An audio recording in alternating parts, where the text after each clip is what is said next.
Hey guys, ഞാൻ ധൃതി പിടിച്ച് പോകുന്നതെന്ന് വെച്ചാൽ കൊല്ലം റെയിൽവേ സ്റ്റേഷനിലേക്കാണ്. ട്രെയിൻ കിട്ടുമോ ഇല്ലയോ എന്ന് അറിയത്തില്ല, എന്തായാലും നോക്കാം.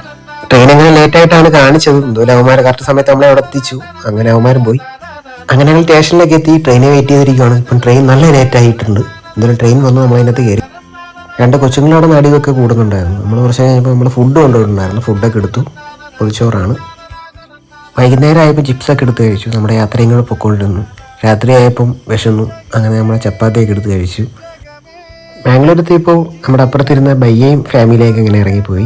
അവരുമായിട്ട് നമ്മൾ നല്ലോണം പരിചയപ്പെട്ടിട്ടുണ്ടായിരുന്നു. അങ്ങനെ അവരെല്ലാം പോയപ്പോൾ നമ്മുടെ സീറ്റെല്ലാം കാലിയായി. ഞാനും അങ്ങനെ കുറച്ച് കഴിഞ്ഞപ്പോൾ കിടന്നു. ഞാനങ്ങനെ ഈ സൗണ്ടൊക്കെ കേട്ടിട്ടാണ് എണീറ്റത്. എണീറ്റ് നോക്കിയപ്പോൾ എൻ്റെ മുമ്പിൽ മൊത്തം ആൾക്കാരൊക്കെ ഇരിക്കുന്നു. ട്രെയിനകത്ത് കൊണ്ടുപോയ കപ്പലിൻ്റെ ജ്യൂസൊക്കെ മേടിച്ച് ഞാനും ഒന്ന് കുടിച്ചു നോക്കി. വെറുതെ ഇരുന്ന് ബോറടിച്ചപ്പോൾ ഞാൻ ട്രെയിനിലെ കിച്ചണൊക്കെ ഒന്ന് പോയി നോക്കി. പക്ഷേ അത്യാവശ്യം വൃത്തിയും കാര്യങ്ങളൊക്കെ ഉണ്ടായിരുന്നു. ഞാനങ്ങനെ അവിടെ നിന്ന് ഇറങ്ങി. വൈകുന്നേരം ആയപ്പോഴത്തേക്കും ട്രെയിനകത്ത് നല്ല ആളായി തുടങ്ങി. സൊമാറ്റോക്കായിട്ട് ഞാൻ 3 ഹൈദരാബാദി ബിരിയാണി ഓർഡർ ചെയ്തിട്ടുണ്ടായിരുന്നു. എനിക്ക് 2 ബിരിയാണിയാണ് അവന്മാർ കൊണ്ടുവന്നത്. പൈസയും പോയി ബിരിയാണിയും പോയി. പക്ഷേ ബിരിയാണി കൊള്ളായിരുന്നു. ബിരിയാണി കഴിച്ചിട്ട് എൻ്റെ വയറ് നിറയാത്തതുകൊണ്ട് ഞാൻ ലൈസൊക്കെ മേടിച്ച് കഴിച്ചു. ഇവനെ ഞാൻ ട്രെയിനകത്തിരുന്ന് പരിചയപ്പെട്ടിയാണ്. അഹമ്മദാബാദ് സ്റ്റേഷനെത്തിയപ്പോൾ നമ്മൾ ഇറങ്ങി. അങ്ങനെ ഞങ്ങളെ വിളിക്കാനൊക്കെ വന്നിട്ടുണ്ട്. ഞങ്ങളുടെ അപ്പുറത്തിരുന്നവർ പിന്നെ ഞാൻ കണ്ടു. അങ്ങനെ ഞങ്ങൾ കാർ പാർക്കിങ്ങിൻ്റെ അടുത്തേക്ക് വന്നു. അങ്ങനെ ഞങ്ങൾ നേരെ ഇനി പോവുകയാണ് റൂമിലേക്ക്.